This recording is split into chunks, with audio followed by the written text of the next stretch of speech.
അമ്മായിമ്മമാർക്ക് ഉമ്മ കൊടുത്തെത്ര മരുമക്കളുണ്ട് ഇവിടെ. അപ്പോൾ അവർ മൂകാവും. കാരണം അമ്മായിമ്മമാരങ്ങനെ ഉമ്മായിട്ട് കണ്ടിട്ടില്ല, മരുമക്കളെ എന്തായിട്ടില്ല കണ്ടിട്ടില്ല. എല്ലായിടത്തും ഞാൻ പറയുന്നില്ല കേട്ടോ. മരുമക്കളെ പിടിച്ച് കൂട്ടുകാരിയാക്കുക. പറ്റുമെങ്കിൽ നിക്കാഹ് കഴിഞ്ഞിട്ട് ഒരു കൊല്ലം ഉണ്ടാവും, അല്ലെ 6 മാസമൊക്കെ ഉണ്ടാവുമല്ലോ കൂട്ടിക്കൊണ്ടുപോകാൻ. ആ സമയത്ത് ഭർത്താവിന് മാത്രം വിളിച്ചാൽ പോരാ, അമ്മായിമ്മനെ കുപ്പിയിലാക്കണം. അങ്ങനെ പറയുമ്പോൾ തോന്നരുത്. മരുമകളും അമ്മായിമ്മയും കൂടി പെരും കമ്പനി ആവണം. 6 മാസത്തിൻ്റെ ഇടയിൽ ഭർത്താവിനോട് മാത്രം സംസാരിച്ച, കാരണം നിക്കാഹ് കഴിഞ്ഞല്ലോ, പിന്നെ അമ്മായിമ്മയാണല്ലോ. അതായത് ഉമ്മ ആ മരുമകൾ ഇങ്ങനെ വരാൻ വേണ്ടി കാത്തു നിൽക്കുന്നൊരു അമ്മായിമാകണം. അമ്മായിമ്മയുടെ മുത്തത്തിന് വേണ്ടി കാത്തു നിൽക്കുന്ന മരുമക്കളാകണം. ഇതെന്തെങ്കിലും വർത്തമാനമല്ല പറയുന്നത്. ആ ഒരു സൗഹൃദം വീട്ടിലുണ്ടെങ്കിൽ എപ്പോഴും വഴക്കില്ലാതെ വക്കാണമില്ലാതെ കൂട്ടുകാരികളെപ്പോലെ സ്വന്തം മക്കളെപ്പോലെ മരുമക്കളെയും സ്വന്തം ഉമ്മയെപ്പോലെ ഉമ്മയും കണ്ടുകൊണ്ട് നടക്കാൻ നമുക്ക് പറ്റും. ആ ഒരു രീതിയിൽ നമ്മുടെ കുടുംബത്തിൽ ഒരു സ്നേഹം ഉണ്ടാകട്ടെ. ഭാര്യ ഭർത്താക്കന്മാർ തമ്മിൽ എന്തെങ്കിലും പ്രയാസങ്ങളുണ്ടെങ്കിൽ എന്നേക്കുമായി നമ്മൾ ട്രെയിനിലൊക്കെ കണ്ടിട്ടില്ല. എനിക്കതൊക്കെ ഒരു അത്ഭുതകരമായ കാഴ്ചയാണ്. രാത്രി ട്രെയിനിൽ വരുമ്പോൾ അപ്പുറത്ത് ചിലപ്പോൾ 80 വയസ്സായൊരു വയസ്സനുണ്ടാവും, 75 വയസ്സായൊരു സ്ത്രീ ഉണ്ടാവും. എന്നിട്ട് ആ വയസ്സൻ പറഞ്ഞൊക്കെ എന്തെന്നറിയോ, നീ താഴത്ത് കിടന്നോ, നീ മേലെ കിടക്കണ്ട. എന്നിട്ട് വിരിച്ചൊടുക്കലൊക്കെ ഈ പാവായിരിക്കും. എത്ര സ്നേഹത്തോടെയാണ് ആ പെരുമാറ്റം എന്നറിയോ? കാരണം അത് നമ്മുടെ കൂട്ടത്തിൽ നിന്നുണ്ടാകേണ്ടതാണ്. കാരണം ഇത്ര പ്രായം ചെന്നിട്ടും അവർ പരസ്പരം സ്നേഹത്തിലാണ്. ആ സ്നേഹത്തോടു കൂടി ഇരിക്കണം. കഴിയുമെങ്കിൽ നമ്മൾ എപ്പോഴെങ്കിലും വർഷത്തിലൊക്കെ, കല്യാണ ദിവസത്തിൽ തന്നെ ആകണം നിർബന്ധമൊന്നുമില്ല, ഉമ്മയെയും ഉപ്പയെയും നല്ല രസകരമായി ഒന്ന് ഇരുത്തിയിട്ട് അവരുടെ കൂടെയൊക്കെ ഒന്ന് കൂട്ടിയിട്ട് എല്ലാ കുടുംബം കൂടി കൂടിയിട്ട് നല്ല രസകരമായി കഥകൾ പറഞ്ഞിരിക്കണം. അവരാ നിമിഷത്തിന് വേണ്ടി കാത്തിരിക്കട്ടെ.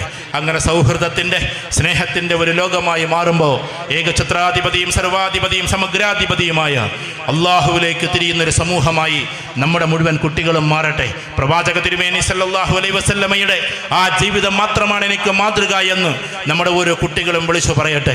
ഇവിടെ ജംഷീറിൻ്റെ മകൻ 15 ജുസും കൊണ്ടുവന്ന് അവന് സമ്മാനം വാങ്ങിക്കുമ്പോൾ ലളിതമായ രീതിയിൽ അവൻ കയറി വന്നപ്പോൾ നിങ്ങളെല്ലാവരും അറിയാതെ കൈയടിച്ചത് എന്തുകൊണ്ടാണെന്നറിയോ? നമ്മുടെ എല്ലാം മനസ്സിൻ്റെ ഉള്ളിൽ വിശുദ്ധ ഖുർആൻ ഉള്ളത് കൊണ്ടാണ്. ഇവിടെ ആർക്ക് കിട്ടിയതിനേക്കാളും വലിയ കയ്യടി ആ പാവം കുട്ടിക്കാണ് നിങ്ങൾ കൊടുത്തത്. കാരണം അത് നിങ്ങളുടെ മനസ്സാണ്.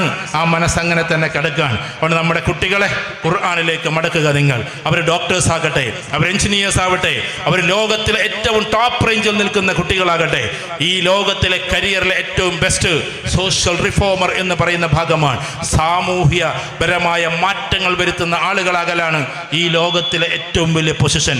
ഡോക്ടറല്ല, എഞ്ചിനീയർ അല്ല, കളക്ടർ അല്ല, ഒരാളുമല്ല. ഏറ്റവും വലിയ പൊസിഷൻ സമൂഹത്തിനെ മാറ്റിമറിച്ച വ്യക്തിയായി മാറലാണ് ചരിത്രത്തിൽ നിന്നും ഇടപിടിച്ച ആളുകളുള്ളത്.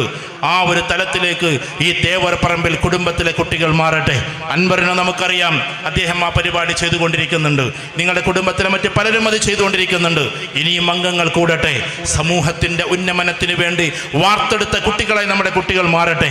അതുകൊണ്ട് ചെറിയ മക്കളോട് മദ്രസയിലേക്ക് പോകുമ്പോൾ പോലും അന്യനായ ഒരാൾ, അതാരുമാകട്ടെ, അയാളൊരു പക്ഷേ തൊപ്പിയിട്ടിട്ടുണ്ടാകാം, അയാളൊരു പക്ഷേ നല്ല ബൈക്കിൽ വന്നിട്ടുണ്ടാകാം, ഒരു മിഠായിയും നിങ്ങൾ വാങ്ങിക്കഴിക്കരുത്. അങ്ങനെ കൊടുക്കാനും നമ്മൾ നിൽക്കരുത്. അവനവൻ്റെ ആളുകൾ മാത്രം വാങ്ങിച്ചു തരുന്നതേ പ്രിയപ്പെട്ട കുട്ടികളെ നിങ്ങൾ കഴിക്കാവൂ. അത് 6:30 മണിക്ക് മദ്രസയിലേക്ക് പോകുമ്പോൾ നല്ല മനുഷ്യനായി ചമഞ്ഞു വന്ന് നിങ്ങളോട് പറഞ്ഞാൽ പോലും ഒരാളിൽ നിന്നും ഒരു മിഠായിയും സ്വീകരിക്കരുത്. അങ്ങനെ പറയുമ്പോൾ നിങ്ങൾക്കൊന്നും തോന്നരുത്. എൻ്റെ അടുക്കൽ അങ്ങനെ ഒരു കുട്ടിയെ കൊണ്ടുവന്നിട്ടുണ്ട്. 4ാം ക്ലാസ്സിലെ ഒരു 9 വയസ്സുള്ള കുട്ടി കഞ്ചാവിൻ്റെ അടിമയായി മാറിയത് ഇതേപോലെ മദ്രസയിലേക്ക് പോകുമ്പോൾ ഒരു മിഠായി കൊടുത്തതാണ്. അങ്ങനെ പേടിക്കേണ്ടുന്ന ഒരു കാലത്ത് ഈ കുടുംബത്തിലെ ഒരു കുട്ടിയും വഴികെട്ട് പോകാതിരിക്കട്ടെ. കുട്ടികളുടെ വിദ്യാഭ്യാസപരമായ പുരോഗതിയിൽ നിങ്ങൾ പങ്കാളികളാകണം. എല്ലാ ഉമ്മമാരും, നമ്മൾ വലിയ വെൽ എഡ്യൂക്കേറ്റഡ് അല്ലെങ്കിൽ പോലും നമ്മുടെ കുട്ടികൾ, ഇതിൽ എഡ്യൂക്കേറ്റഡായ ഒരുപാട് ആൾക്കാരുണ്ടാവും, നമ്മുടെ കുട്ടികൾ ഉയർന്നു പോകട്ടെ. ഇവിടെ ഭാവിയിൽ എല്ലാ രീതിയിലും ആദരിക്കുന്ന സമയത്ത് ഈ തേവർ പറമ്പിൽ നിന്ന് ഇന്ന് അൻവറിന് അല്ലെങ്കിൽ മാഷയ്ക്ക് ആദരിക്കുന്നത് പോലെ, അൻവർ ഇവിടെ ഉണ്ടോ എന്ന് എനിക്ക് അറിഞ്ഞുകൂടാ, ആദരിക്കുന്നത് പോലെ ഭാവിയിൽ ലോകോത്തര യൂണിവേഴ്സിറ്റിയിൽ പഠിക്കുന്ന കുട്ടികളെ ഇവിടെ ആദരിക്കട്ടെ. കേരളത്തിൽ അറിയപ്പെടുന്ന ഡോക്ടേഴ്സ് തേവർ പറമ്പിൽ നിന്നും കയറി വരട്ടെ. ലോകത്തിൽ അറിയപ്പെടുന്ന ഏറ്റവും ടോപ്പ് റേഞ്ചിൽ നിൽക്കുന്ന ആളുകളെ സഹായിക്കുന്ന വ്യക്തികൾ ഈ കുടുംബത്തിൽ നിന്ന് കയറി വരട്ടെ. എല്ലാറ്റിൻ്റെയും നിമിത്തം നിങ്ങളുടെ കുടുംബം സ്നേഹത്തോടെ നിൽക്കലാണ്. എളാപ്പ മൂത്താപ്പന്മാരുടെ മക്കൾ ഒരുമിച്ച് നിൽക്കലാണ്.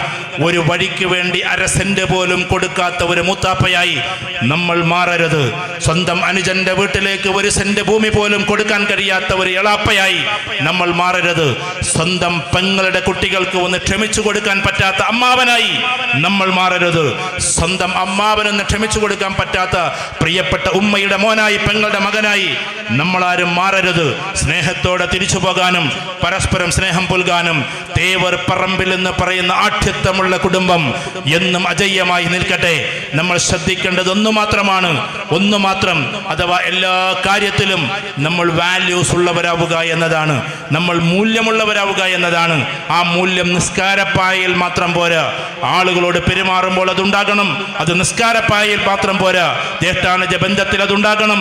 അത് നോമ്പ് നോൽക്കുന്നതിൽ മാത്രം പോരാ, സാമ്പത്തികപരമായ ഇടപാടുകളിൽ അതുണ്ടാകണം. അതെപ്പോഴും ഹജ്ജിന് പോകുമ്പോൾ മാത്രം പോരാ, അത് നമ്മുടെ വ്യവസ്ഥതയിൽ മൊത്തത്തിലുണ്ടാകണം. അങ്ങനെ തേവർ പറമ്പിൽ എന്ന് പറയുന്ന ഈ കുടുംബം അജയ്യമായ രീതിയിൽ സ്നേഹോഷ്മളമായി മുന്നോട്ട് പോകട്ടെ.